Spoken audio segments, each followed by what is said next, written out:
Mr. President, I think I to take the next question in this delight, and I would want to challenge your logic by relating it with, should I say, your counterpart, Bia and La République Cameroon. We were aware of between French Cameroon that was signed by Yiju, and I think almost every French colony in Africa is signing, and that was done decades ago.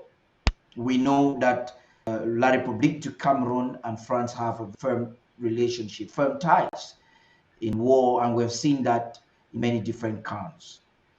Aside from that, we also understood that the United States of America was giving some sort of military assistance or help to La République du Cameroon, which they claimed they were using that to fight Boko Haram. And the Trump administration withdrew that military support. And some are saying that Mr. Bia is very strategic, moving towards Russia. He is to provoke the West so that the West can take them seriously, and that it would have been better for us to employ the same approach. And perhaps they have some logic, because if you look at the United States and Cameroon's relationship, even based on what Ambassador does in Yaoundé, the military accord between Russia and La République du Cameroon is seemingly changing nothing. So don't you, if you are given a second chance, won't you take your strategy of leaning entirely on the United States of America?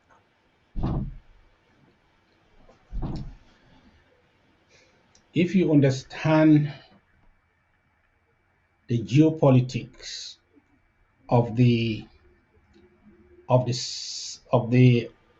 French African Mr. President, countries, there's a right? challenge with. Is it from my end or your end? Are you hearing me? Are you with me now? I can hear you. No, I think it's okay now. Yes. Okay. Okay. Yes. Okay. The countries, the French African countries, are where they are today. I mean, the leadership of these countries are non-democratic. I mean, these countries practice the non-democratic systems. I Google AI, artificial intelligence, to know about these countries, and they told me clearly that all these countries are undemocratic. The only ones that were mentioned as democratic countries are the English-speaking countries in West Africa. These other countries were called undemocratic. They have never practiced democracy. They have suffered from a policy that was put in place to determine who leads these countries, and that they work for the interests of their treaties that were signed in the late 50s to deliver these countries permanently to the metropolis, to the European colonial masters. So these regimes in place have become unpopular because you cannot keep on serving another interest, a foreign interest, ignoring your people, because power does not, you don't derive power from them, and you continue to be popular. They use every means to crush opposition, and it comes a point where you cannot crush everybody because 80% of the population of these countries is less than the age of 25. So the pressure is mounting, and the countries could not really support them. I mean, their colonial masters could not use the recruits they used to maintain them in power. They could not kill with impunity and cover their tracks. So they find themselves in a very difficult situation to support a system that is undemocratic just because it is serving the interests of the French, the European metropolis. So here is the thing. The real situation now is that these countries feel abandoned because the people are pressuring them. And on the other hand, the people who used to give them all the methods they used to maintain them in power can no longer do so today in this age of technology and information. They cannot do so with gross impunity as before. They cannot cover their tracks. So there is a disengagement. They want to not do it the way they used to do it again. So they feel abandoned. When they go to Russia, they are going so in desperation.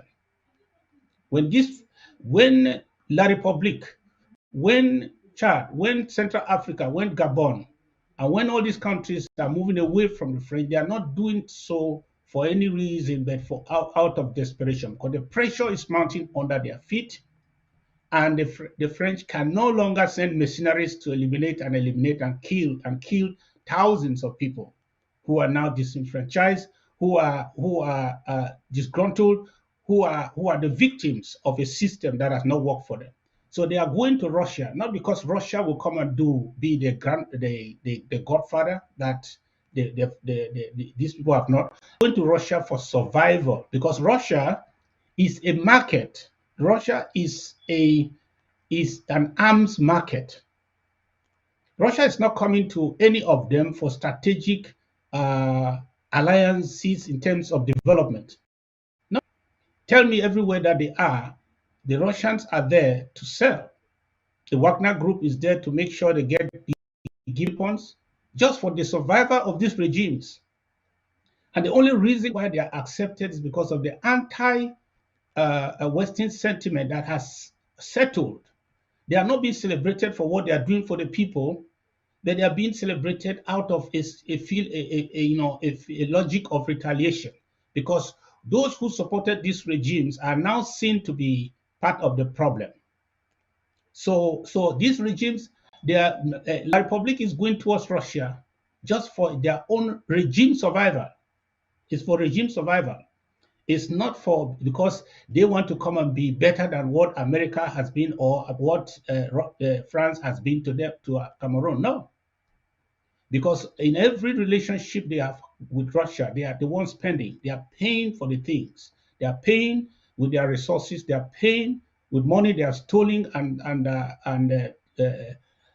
embezzled from the siphon from the national treasury. That's what they are giving to Russia to get whatever they need to keep themselves in power by all means. So I cannot change my position. If my house is burning, if you have problems with your family, you should better reconcile with your family than to go and take refuge in your neighbor's palace. Because we know our family. We know those who have been with us and who are with us, who know who we have had ties. If we need to settle certain things, we need to sit down with them and settle them. In the very critical time like this, we need to have that conversation with them. We need to advise each other. We need to engage each other. But we cannot move to a neighbor's palace, whether in protest or for whatever reason, because that is short term and that is unpredictable. Because we don't change policies just because we are under the pressure to do so. We have to sit down and engage those we have been with strategically for a new paradigm, for new approach, so that let's work together. That's the way I think we need to engage our Western partners and allies, our traditional allies, to have a conversation, not to move to an enemy camp, thinking that they will come and do what they have not done anywhere. There's no example of what they have done anywhere in terms of development or whatever. They are only everywhere they are for the resources. So what is the difference? What difference would there be?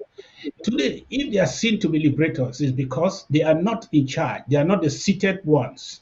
They are not the ones who are seated on the continent. If they were the ones who were seated on the continent, yes, Europe and America would have been on the other side, also pretending to be liberators. So let's work with the one we know, and let's improve on the things we need to improve than to change pilots mid-air and we are surprised about the landing.